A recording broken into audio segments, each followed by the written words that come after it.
2023 में पहली जल शक्ति गणना हुई है। अब देखो, जो चीज़ पहली है तो उसका इम्पोर्टेंस ज़्यादा रहता है, और ये ऐसे सवाल होते हैं बड़े छोटे छोटे, या तो हम स्किप कर देते हैं, छोड़ देते हैं, या फिर बड़ी बड़ी मैगज़ीन जो है उनमें ये पार्ट नहीं आते, ये सवाल नहीं आते। और एसएससी जो है वो बड़ी छोटी छोटी बातों पर सवाल बनाती है। तो पहली जल शक्ति गणना 2023 में हुई। पहली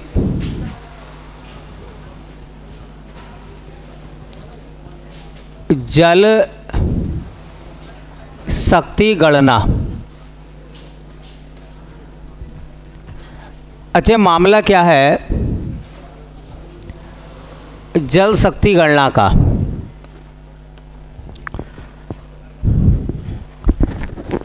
पहली जल शक्ति गणना 2023 में हुई है। अच्छा, जल शक्ति गणना किसने कराई है? तो एक मिनिस्ट्री है हमारी, इसका नाम है जल शक्ति मंत्रालय। तो ये गणना किसके द्वारा कराई गई है, कौन से मंत्रालय ने कराया है इसको? तो जिस मंत्रालय ने उसको कराया है उसका नाम है जल शक्ति मंत्रालय। जल शक्ति मंत्रालय।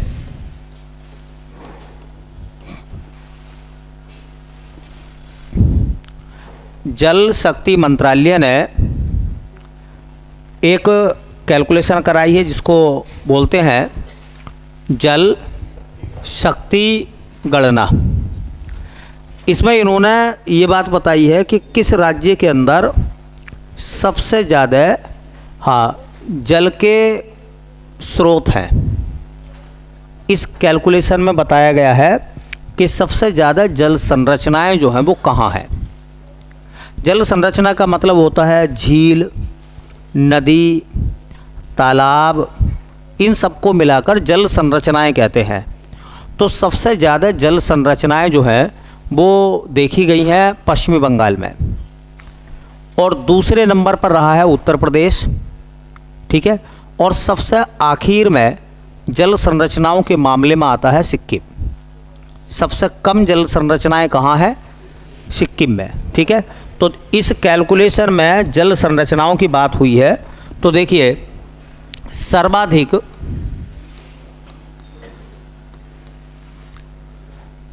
जल संरचना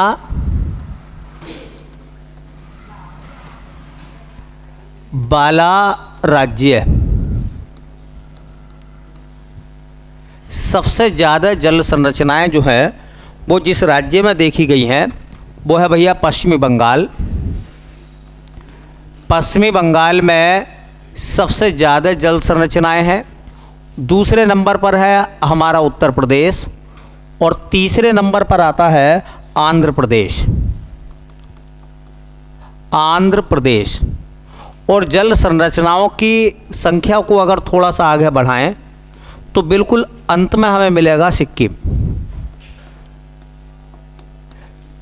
तो सिक्किम का मतलब ये हो गया कि सिक्किम एक ऐसा स्टेट है इस कैलकुलेशन के हिसाब से जहां पर जल संरचनाएं सबसे कम है, ठीक है। तो सबसे कम जल संरचनाएं, सबसे कम जल संरचनाएं,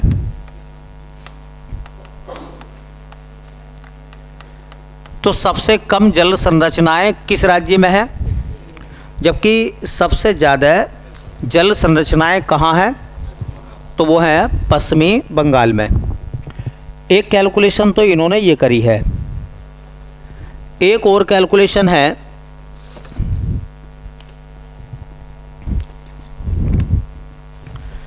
एक और कैलकुलेशन है। इसी कैलकुलेशन में इन्होंने ये बताया है कि जैसे मैंने बताया ना, जल संरचना का मतलब क्या है? नदी है ना, नदी होती है, बड़ी नदी, छोटी नदी, जल विद्युत परियोजनाएं, तालाब, झील, खाड़ी, इन सबको मिलाकर, और इसमें काउंटिंग करी गई है, मतलब सबको मिलाकर।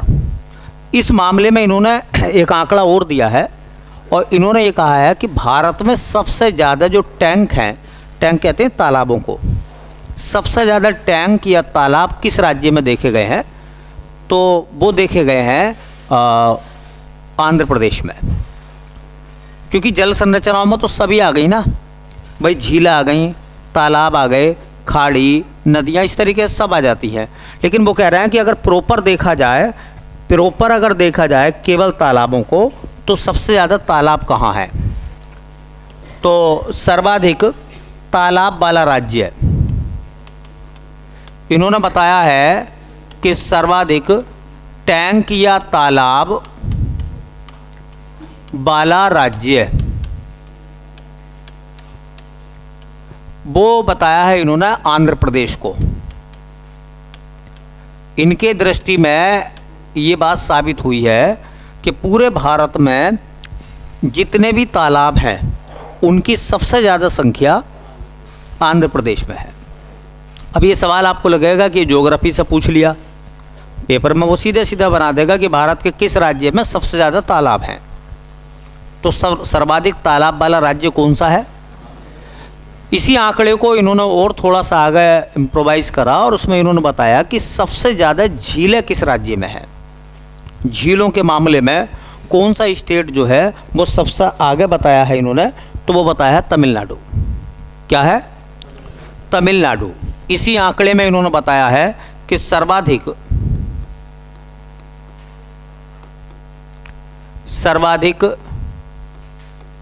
झीलों वाला राज्य है। तो ये कह रहे हैं सबसे ज़्यादा झीलें जो हमने देखी हैं वो कहाँ है? तमिलनाडु।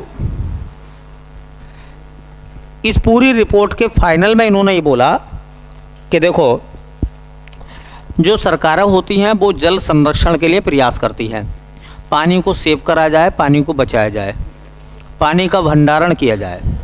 तो ये कह रहे हैं कि कौन सा राज्य ऐसा है जिसने जल संरक्षण की नीतियों के मामले में वो अग्रणी राज्य है। जल संरक्षण के मामले में योजनाओं को लागू करने वाला पहला राज्य कौन सा है जिसने हर मौके पर योजनाओं को, जो वाटर की योजनाएं हैं, उनको लागू करा है? तो इस आंकड़े में इन्होंने जवाब दिया है वो है महाराष्ट्र। कौन सा? महाराष्ट्र। तो ये भी नोट कर लें, जल संरक्षण योजनाओं को लागू करने वाला,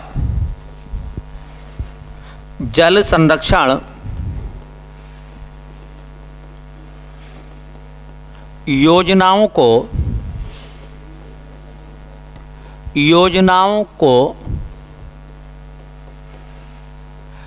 लागू करने वाला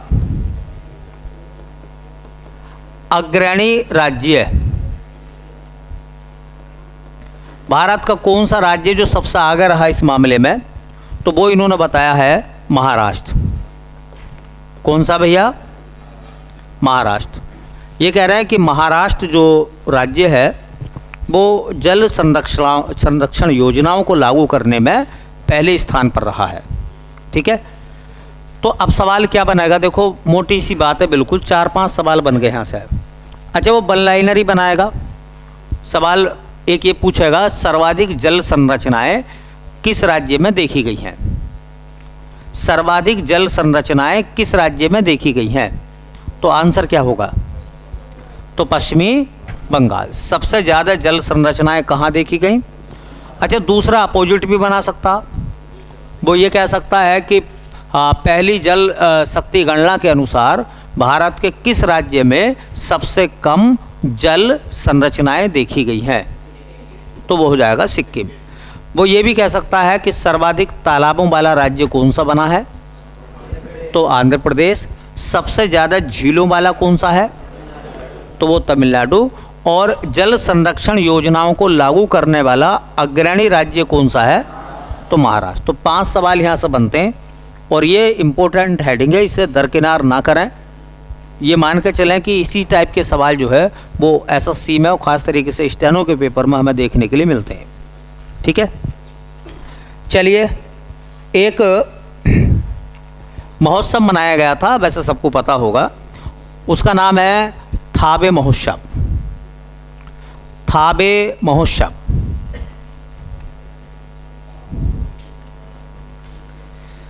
एक फेस्टिवल का आयोजन होता, हर साल ही होता वो, उसका नाम है बेटा थावे महोत्सव। अब हमसे क्या मालूम करेगा थावे महोत्सव के बारे में, हमसे क्या मालूम करेगा कि ये जो महोत्सव हर साल मनाया जाता है तो ये किस राज्य का एक महोत्सव है। सुना है आपने कहीं ना कहीं नाम थावे महोत्सव का, हर साल मनाया जाता, तकरीबन अप्रैल के महीने में हर साल ही मनाया जाता है। तो थावे महोत्सव जो है, जो हर साल मनाया जाता है, तो ये महोत्सव जिस राज्य में मनाया गया है, राज्य का नाम है बिहार। नाम याद रखें, बिहार। बिहार का एक ज़िला है, कस्बा भी है, उसका नाम है गोपालगंज। तो हर साल बिहार के गोपालगंज में थावे महोत्सव का आयोजन होता है। लेकिन तुमसे गोपालगंज नहीं पूछेगा, तुमसे ये पूछेगा कि किस राज्य में थावे महोत्सव का आयोजन हुआ है या होता है। तो राज्य का नाम क्या हो जाएगा। कहते हैं कि किसके सम्मान में फेस्टिवल होता है हर साल। एक तो बिहार के अंदर पर्यटन को बढ़ावा देने के लिए इस महोत्सव का आयोजन होता है, और थावे दुर्गा मंदिर है, तो थावे जो देवी है उसके सम्मान में होता है। ठीक है, तो किसके सम्मान में ये महोत्सव मनाया जाता हर साल, तो किसके सम्मान में होता भैया, तो थावे दुर्गा, थावे दुर्गा के सम्मान में होता है। तो यहीं पर ना गोपालगंज में ही थावे दुर्गा मंदिर भी है। जैसे एसएससी ने एक बार पूछा था खीर भवानी मेला भी लगता है ना, तो वो सिर्फ इतना पूछता कि खीर भवानी मेला जो है वो कहाँ लगता है, बस। ठीक है, तो जम्मू कश्मीर में लगता खीर भवानी मेला। अच्छा, किस मंदिर के प्रांगण में लगता है, तो खीर भवानी मंदिर भी वहाँ पर है। तो एक बार एसएससी ने एमटीएस के पेपर में खीर भवानी मंदिर पूछ लिया था कहाँ है। तो ऐसे सवाल बन जाते हैं बस। तो थावे दुर्गा मंदिर भी है कहाँ पर, कहाँ आता वो, बिहार के गोपालगंज में। चलिए एक और सवाल हम देखें, तो एक सवाल है, एक पंचायत एक खेल का मैदान, ये परियोजना किस राज्य ने शुरू करी है। एक पंचायत एक खेल का मैदान, ये एक योजना है। एक पंचायत एक खेल का मैदान, एक खेल का मैदान योजना। योजना बस आपको कुछ नहीं करना, क्या करना है, शैतानी मत करो बेटा, शैतानी मत करो। ठीक है, पंखा आराम से चला लो, इसमें करंट भी है मैंने सुना। नहीं कभी लग जा फिर बाद में कहो कि अरे भाई साहब, है ना।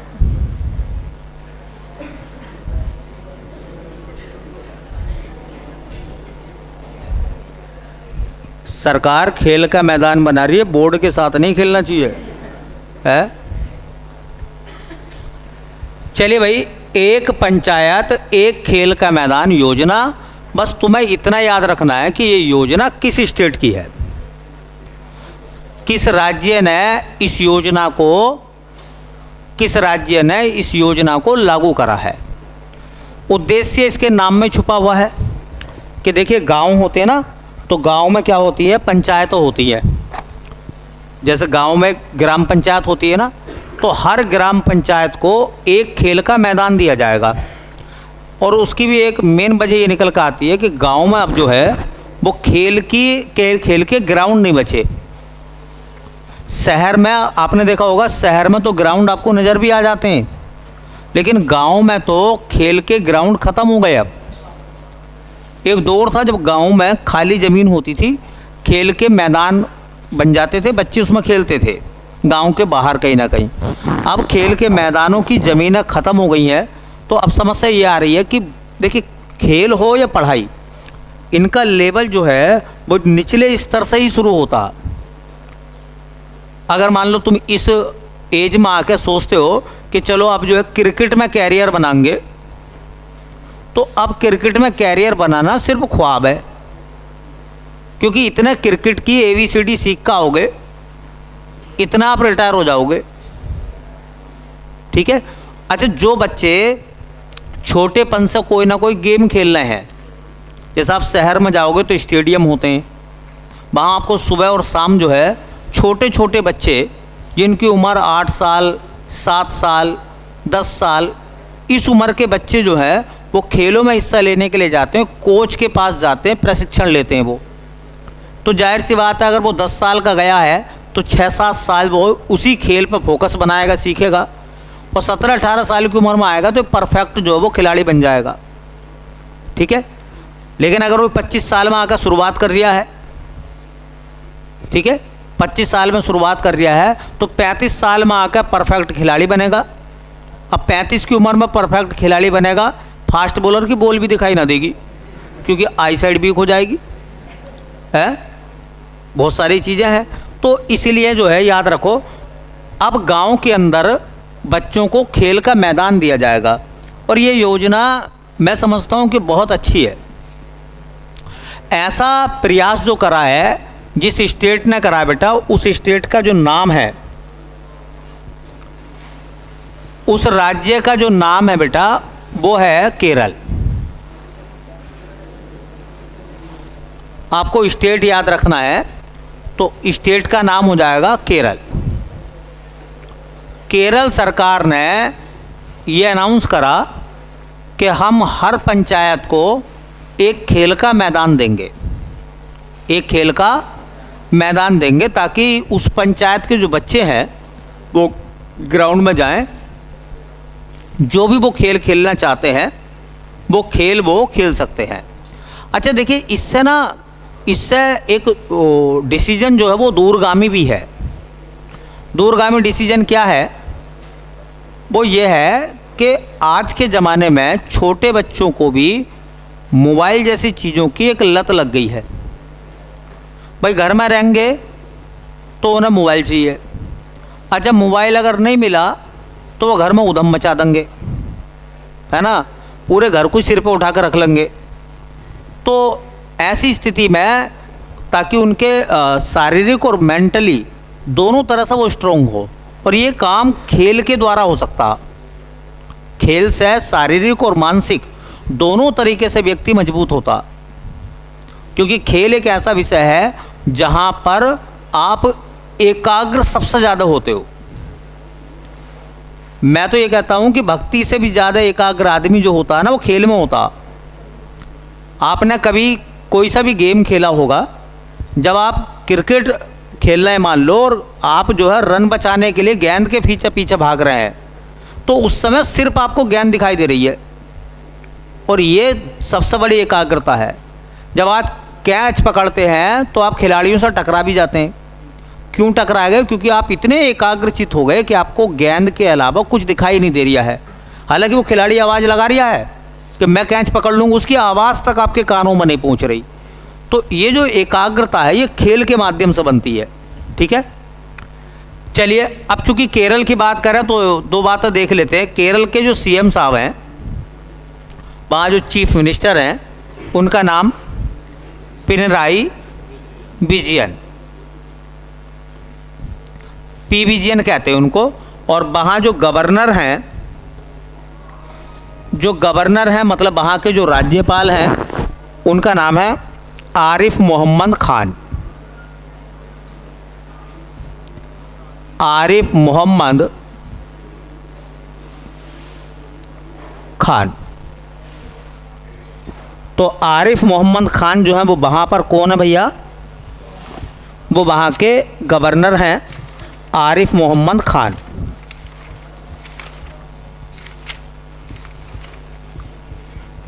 तो कौन सा स्टेट ऐसा है जिसने एक पंचायत एक खेल का मैदान बनाने का अनाउंस करा है, तो उनका नाम क्या भैया? केरल। अभी एक सवाल आया था और सवाल ये पूछा था कि सूडान में फंसे भारतीयों को निकालने के लिए भारत के द्वारा कौन सा ऑपरेशन चलाया गया था? सूडान में भारत के जो लोग फंस गए थे, सूडान में भी गृह युद्ध चला था ना, तो वहाँ पर तकरीबन 4000 से ज़्यादा भारत के लोग कामगार थे, काम करने वाले, उनको भारत सरकार ने निकाला। तो उसके लिए भारत सरकार ने एक ऑपरेशन चलाया। उस ऑपरेशन का नाम क्या था?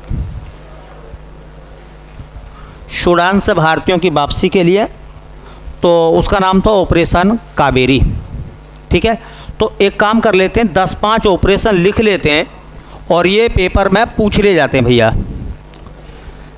ये लिखा हुआ है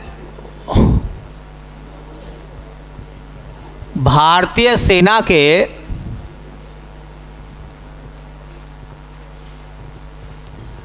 प्रमुख ऑपरेशन,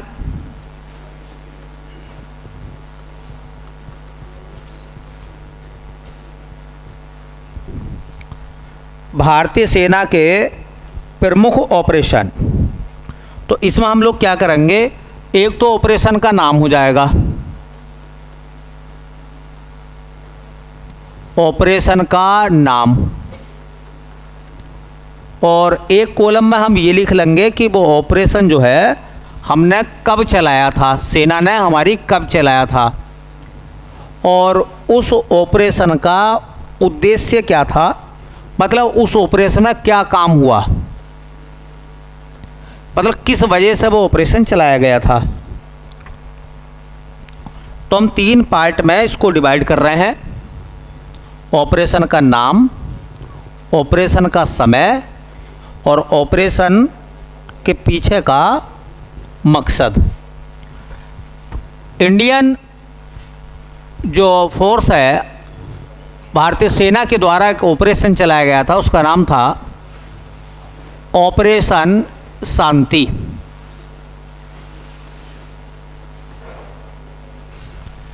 भारतीय सेना के द्वारा ऑपरेशन शांति चलाया गया था और ये ऑपरेशन 1948 में चला था और इस ऑपरेशन के द्वारा जूनागढ़ का विलय हुआ था। देखिए, 3 रियासतों के विलय करने में दिक्कत आई थी, एक जूनागढ़, एक हैदराबाद और एक जम्मू कश्मीर। तो जूनागढ़ का विलय जो हुआ था वो किस ऑपरेशन से हुआ था? जूनागढ़ का विलय, जूनागढ़ रियासत का भारत में विलय, तो जूनागढ़ का भारत में विलय, ये याद रखना इम्पोर्टेंट बन जाएगा। इसी को हम कहते हैं जन्म संग्रह, यहीं पर जन्म संग्रह भी हुआ था। इसी के साथ साथ 1948 में जो इंडियन आर्मी है उसके द्वारा एक ऑपरेशन चलाया गया, उसका नाम था ऑपरेशन पोलो। ऑपरेशन पोलो चलाया गया था, ये भी 1948 की बात थी और इसके द्वारा विलय हुआ था हैदराबाद रियासत का। तो हैदराबाद का भारत में विलय, हैदराबाद का भारत में विलय,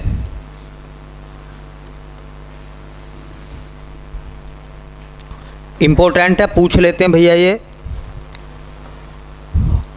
एक ऑपरेशन चलाया था 1961 में, ऑपरेशन विजय।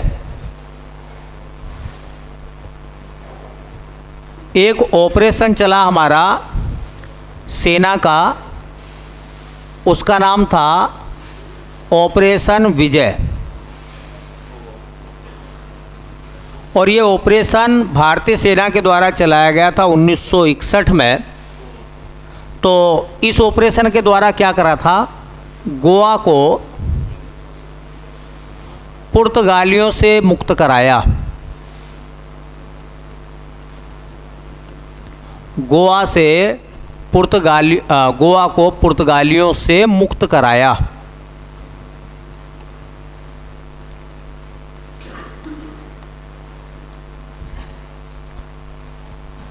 एक ऑपरेशन हमने चलाया था इंदिरा गांधी की सरकार में 1984 में, उसका नाम था ऑपरेशन ब्लू स्टार। जो खालिस्तानी लोग थे ना, उनके खिलाफ, भंडारा वाले के खिलाफ चलाया था।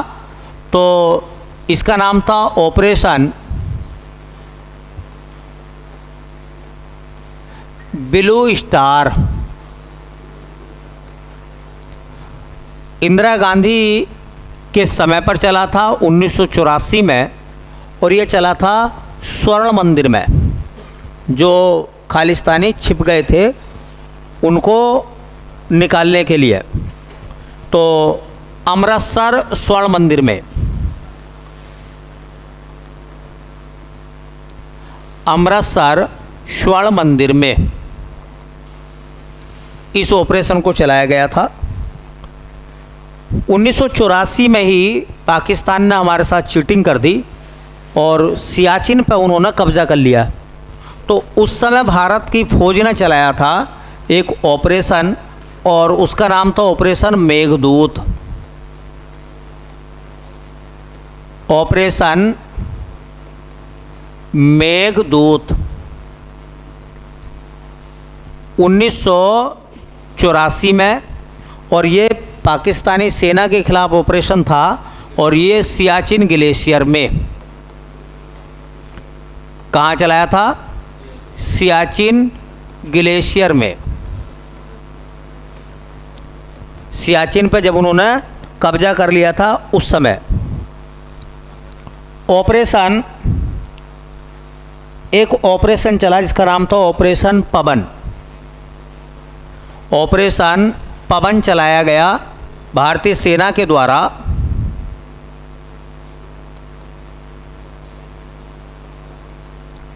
ऑपरेशन पवन, ये ऑपरेशन चलाया था 1987 में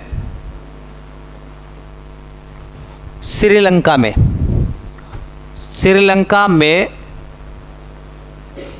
श्रीलंका में एक संगठन बना था जिसका नाम था लिट्टे, है ना। तो लिट्टे को रोकने के लिए संगठन बना जिसका नाम था पवन। एक ऑपरेशन चला, ऑपरेशन राहत, भारतीय सेना का ऑपरेशन राहत।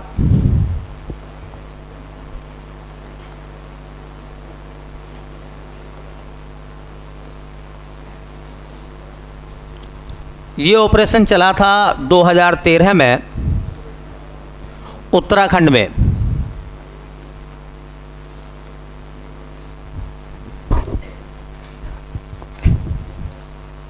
एक ऑपरेशन चला था हमने 2015 में, ऑपरेशन मैत्री।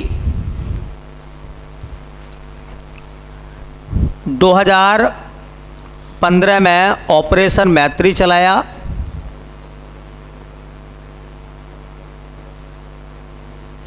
ये 2015 का ऑपरेशन था भैया, और ये चलाया था नेपाल में जब भूकंप आया था उस दौरान राहत और बचाव कार्यों में। तो नेपाल में भूकंप के समय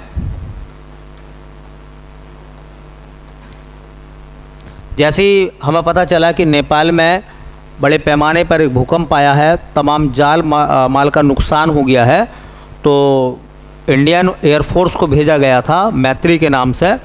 हम दवाई लेके गए, बहुत सारी सेना गई, और वहाँ पर जो लोग दबे हुए थे उनको निकालने का काम मलबे से, और तमाम राहत और बचाव कार्य जो भी इंडियन एयरफोर्स कर सकती थी, मेडिकल टीम गई पूरी, वो उसके माध्यम से उस समस्या को सोल्व करा गया। ठीक है, तो इंडिया एक ऐसा देश है जो पड़ोसियों के लिए हमेशा तैयार रहता। एक नाम आया भैया 2019 में, उसको नाम दिया गया ऑपरेशन बंदर। ऑपरेशन बंदर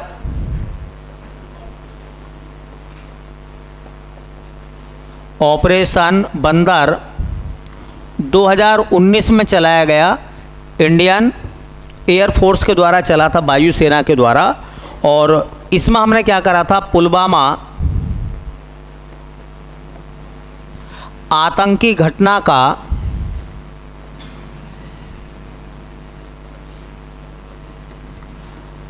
बदला लिया था। जो पुलवामा अटैक हुआ था ना, इसमें सीआरपीएफ के 40 से ज़्यादा जवान सेना के जो थे हमारे, वो शहीद हो गए थे।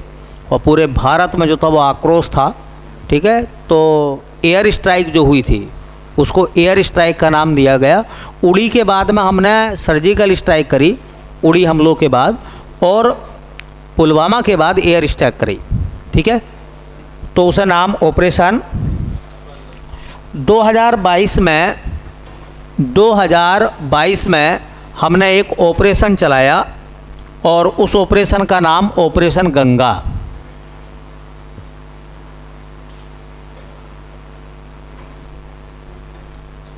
दो 2022 में एक हमने ऑपरेशन चलाया जिसका नाम था ऑपरेशन गंगा। ऑपरेशन गंगा तो सबको पता होगा ही। ऑपरेशन गंगा ये 2022 में चलाया जब रूस ने हमला कर दिया यूक्रेन पर। तो यूक्रेन से भारतीयों को वापस निकालने के लिए, यूक्रेन से भारतीयों को वापस लाने के लिए तमाम बच्चे मेडिकल की पढ़ाई कर रहे थे, कहाँ, यूक्रेन में, और वो भारत के थे, ठीक है। तो जो भारतीय एम्बेसी है उसने बात करी वहाँ के यूक्रेन के और रसिया के, हाँ, जो दूतावास हैं उन लोगों से। यहाँ तलब प्रधानमंत्री नरेंद्र मोदी ने करा। यूक्रेन के जो एम्बेसी में काम करने वाले लोग हैं, भारत में भी हैं ना, और रशिया वाले, तो हमने कहा भाई हमारे बच्चे हैं वहाँ पर, वो पढ़ने के लिए गए हैं, और उनके साथ कोई घटना ना घटे, ठीक है, या फिर हमें इतना वक्त चाहिए कि हम उन बच्चों को निकाल लाएं। तो उन्होंने कहा कि ठीक है, आप जो है अपने बच्चों को निकाल लो वहाँ से, अपनी एम्बेसी बुला लो। ऐसा होता है ना, एक देश में कई सारे शहर होते हैं, वहाँ पर मेडिकल कॉलेज होते हैं, लेकिन एम्बेसी राजधानी में ही होती है एक। तो जैसे विदेशियों के जो दूतावास बने हुए हैं ना हमारे यहाँ, वो दिल्ली में है, लेकिन अगर कोई बाहर का कोई व्यक्ति है, नौकरी करता है या कोई काम करता है, मान लो कलकत्ता में करता है ना, चेन्नई में करता है, तो एम्बेसी से उसको कांटेक्ट होते हैं, दूतावास से। तो उन्होंने कहा कि आप बुला लो उन सबको, और एक बड़ा सा झंडा जो है इंडिया का वो अपनी गाड़ी पे लगा लियो, ताकि हमारे सैनिकों को पता रहे कि इंडिया की गाड़ी है और वो उसे, हाँ। तो ये बड़ा दबदबा इंडिया का उस समय देखा गया कि युद्ध के बीचों बीच से अपने लोगों को सकुशल निकालना, हाँ। उसके साथ में कुछ पाकिस्तानी भी आ गए, ठीक है। तो ये दबदबा क्या होता है ना, ये आपकी साख को बताता भाई हम जिस मोहल्ले में रहते हैं वहाँ दो आदमी लड़ रहे हैं, तो आपका दबदबा तब माना जाएगा जब आप ये कह रहे हो कि भाई साहब लड़ तो रहे हो, हम ये भी नहीं कह रहे कि मत लड़ो, हम तो कह रहे हैं खूब लड़ो, लेकिन हमारे घर में पत्थर नहीं आना चाहिए, है ना। या ये भी ध्यान रखना जब दोनों तरफ से पत्थरबाजी हो रही हो तो ध्यान रखना कि हमारे मोहल्ले के या हमारे घर के जो लोग रास्ते में निकल कर जा रहे हैं उन्हें ना लगे पत्थर, ठीक है। और वो इस बारे में कह दें कि भाई साहब ठीक है तुम पहले निकल जाइए, फिर बाद में हम पथराव कर लेंगे, तो इसका मतलब फिर आपकी बात में पावर है। तो ये इंडिया कहते नहीं कि आज हम चाइना से क्या कहते हैं, हम कहते हैं ये 1962 नहीं है, ठीक है, हाँ। 1962 जो है वो ख़त्म हो चुका है। ऑपरेशन दोस्त ये भारतीय सेना के द्वारा 2023 में पिछले साल चलाया गया। और देखिए तुर्की व सीरिया में भूकंप के समय तुर्की और सीरिया में इतना ख़तरनाक भूकंप आया, ज़मीन फट गई वहाँ, और तमाम बड़ी बड़ी इमारतें जो थी वो मलबे में तब्दील हो गई। ठीक है, ऐसे में हमने राहत और बचाव कार्य के लिए मेडिकल टीम भेजी, सेना भेजी, दबे कुचले जो लोग हैं उनको निकालने का काम और उनकी सेवा करने का काम।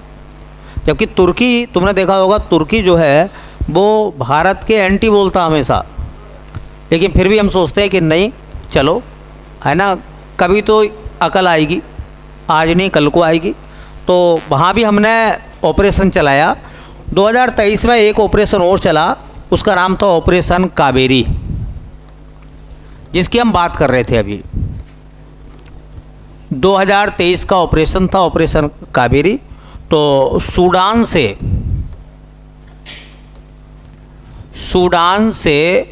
भारतीयों को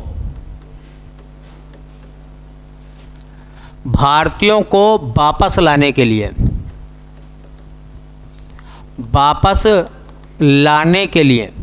देखिए, पता आपको ये चीज़ें ऐसी लग रही होंगी कि सरकार ने, मोदी जी ने हाथ दे दिया, मामला रुक गया। ऐसा नहीं है। किसी मुल्क के अंदर जाकर आपको अपने लोगों को एक तो इकट्ठा करना है, क्योंकि सब लोग, जैसा सूडान में हमारे भारत के बहुत सारे लोग काम कर रहे थे, 4000 से ज़्यादा थे, वो एम्बेसी के कॉन्टैक्ट में थे। तो उनको एक जगह बुलाना, एक आदमी एम्बेसी से 500 किलोमीटर दूर है, उस आदमी को एम्बेसी तक आने में कितनी दिक्कत होगी, जहाँ चारों तरफ जो है युद्ध जैसे हालात हों, और वो भी दूसरी ज़मीन पर अलग जुबान के लोगों के बीच में, क्योंकि वो तो तुम्हारी भाषा ही नहीं समझते और ना तुम्हें उनकी समझ में आ रही है, क्योंकि वो इतने पढ़े लिखे थोड़े ही होते हैं। भाई, जो झगड़ों में शामिल लोग हैं वो कौन है? बुद्धि से हीन है। तो 500 किलोमीटर दूर से वो आदमी वहाँ तक आएगा, एयरपोर्ट तक। अच्छा, दूसरी बात यह है कि जब अशांति हो तो वहाँ पर विदेशी हवाई अड्डों पर अपने हेलीकॉप्टर या हवाई जहाज को लैंड करना बहुत बड़ी मुश्किल का काम है। ये वहाँ खतरे बहुत हैं। ये इंडियन आर्मी जो है, या इंडियन एयरफोर्स जो है, या इंडियन नेवी जो है, वो हर बार रिस्क लेकर जाती है, जान जोखिम में होती है, क्योंकि भीड़ का कोई रूप नहीं होता, जहाज पे भी अटैक कर सकते हैं वो। ठीक है, तो इंडियन एयरफोर्स और इंडियन आर्मी और इंडियन नेवी को ये हैबिट हो गई। अब वो कहते हैं कि कहीं भी भेज दो हमें, ठीक है, कहीं भी किसी भी हालात में भेज दो, हम इतने सक्षम हो गए। और इस बात का लोहा भी अब पूरी दुनिया मानती है कि इंडियन फोर्स के पास में बहुत बड़ा अनुभव हो गया है रेस्क्यू करने का, दबे हुए या युद्ध के क्षेत्र में फंसे हुए लोगों को निकालने का। एक हमने ऑपरेशन और चलाया जिसका नाम था ऑपरेशन अजय। ऑपरेशन अजय चला, ये भी 2023 में चला, ऑपरेशन अजय।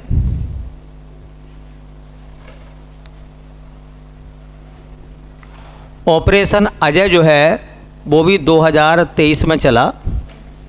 और इसमें क्या हुआ था, इजराइल और फिलिस्तीन से भारतीयों की निकासी। इजराइल व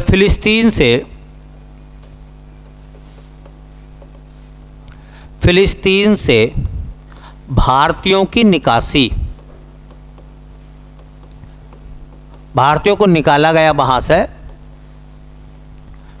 क्योंकि अगर दो देशों के बीच में जंग जैसे हालात हैं तो चूँकि हम वीज़ा लेकर जाते हैं ना, वीज़ा मतलब परमिशन, तो सरकार की जिम्मेदारी ये बनती है कि वो अपने नागरिकों को सुरक्षित निकाले। तो ये सब ऑपरेशन थे, है ना, लगभग ऐसा मान लो 10-12 ऑपरेशन हो गए, और ये इम्पोर्टेंट हैं। ओल्ड भी हैं, मैंने पुराने भी लिखवाए हैं जो ज़्यादा इम्पोर्टेंट हैं उनके बारे में। ऐसा नहीं कि यही ऑपरेशन है, इंडियन आर्मी, एयरफोर्स और नेवी के और भी ऑपरेशन है। जब कोविड का समय था और दुनिया के देशों में समस्याएं पैदा हो रही थी क्योंकि इंडस्ट्री बंद हो गई थी, मेडिकल इंस्ट्रूमेंट बनाने की चीज़ें हर मुल्क के पास में नहीं है। जैसा कि मालदीव छोटा सा देश है ना, उसकी ज़िंदगी टूरिज़्म पे चल रही है, तो वहाँ मेडिकल फैसिलिटी इतनी ज़्यादा थोड़ी ना है। है ना, श्रीलंका है, और भी तमाम ऐसे देश हैं। तो उन सभी देशों को क्या करा, भारत सरकार के द्वारा दवाई, अनाज जहाज़ों से हमने भेजा कोविड काल में भी। चलिए भाई, अगला सवाल है, और क्वेश्चन कुछ इस तरीके से पूछा गया है।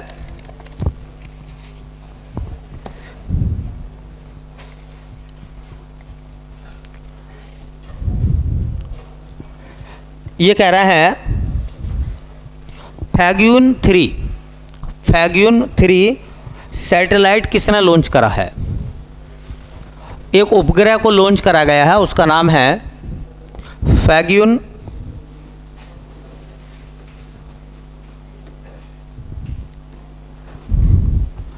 3 सैटेलाइट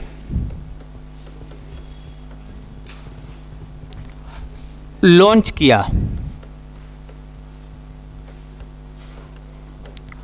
अभी बस आपको देश का नाम बताना है, देश का नाम बताना है। जापान है, चाइना है, दक्षिणी कोरिया है, या फिर रूस है।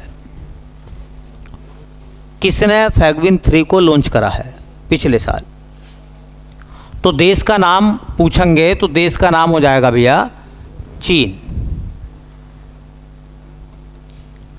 और ये जो फैग्यून 3 है ना, ये क्या है, ये एक मौसमी सैटेलाइट है।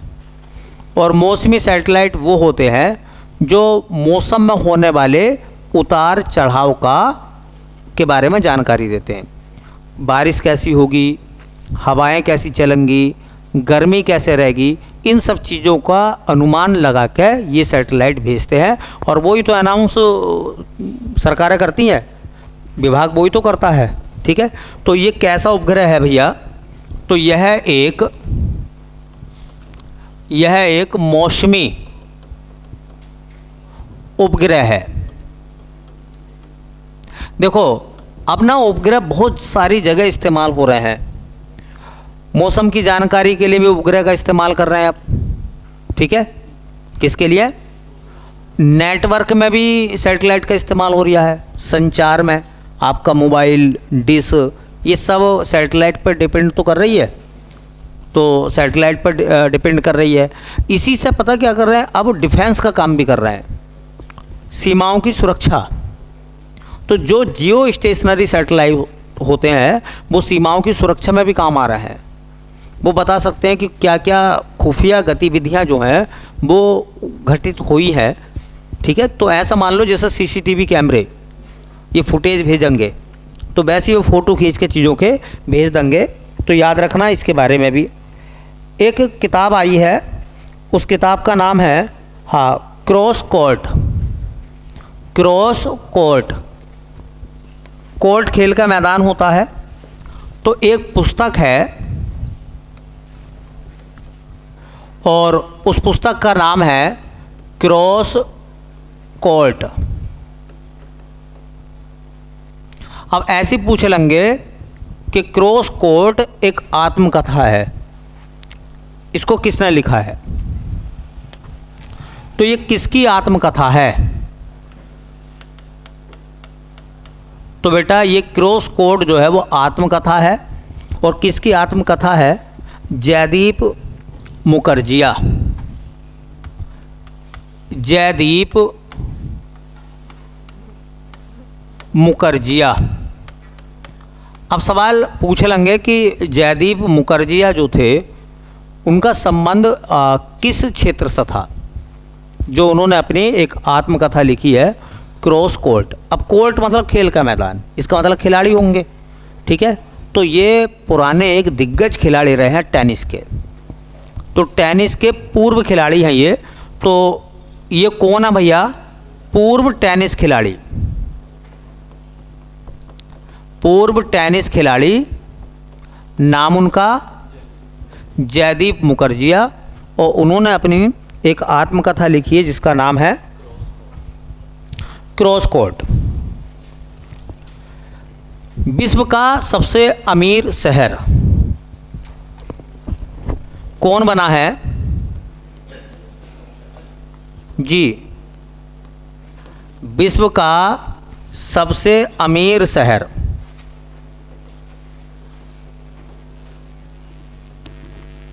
सबसे अमीर शहर। तो वैसे एक बात बताओ, कोई शहर अमीर थोड़ी होता, लेकिन उस शहर में रहने वाले अगर लोग अमीर हैं तो फिर वो शहर भी तो अमीर हो गया, या नहीं हो गया भाई? अगर आप 4 भाई हैं और चारों संपन्न हैं तो फिर आपका घर संपन्न हो गया, बोलो। तो सबसे अमीर शहर जो है पूरी दुनिया का वो है न्यूयॉर्क। और न्यूयॉर्क जो है वो कहाँ का है? और बेटा दूसरे नंबर पर आया है टोक्यो। टोक्यो जापान का है। भारत का कोई शहर भी अंडर 10 में नहीं है। अंडर 10 में नहीं है भारत का कोई भी शहर। ठीक है, चलो बाकी देखते हैं कल।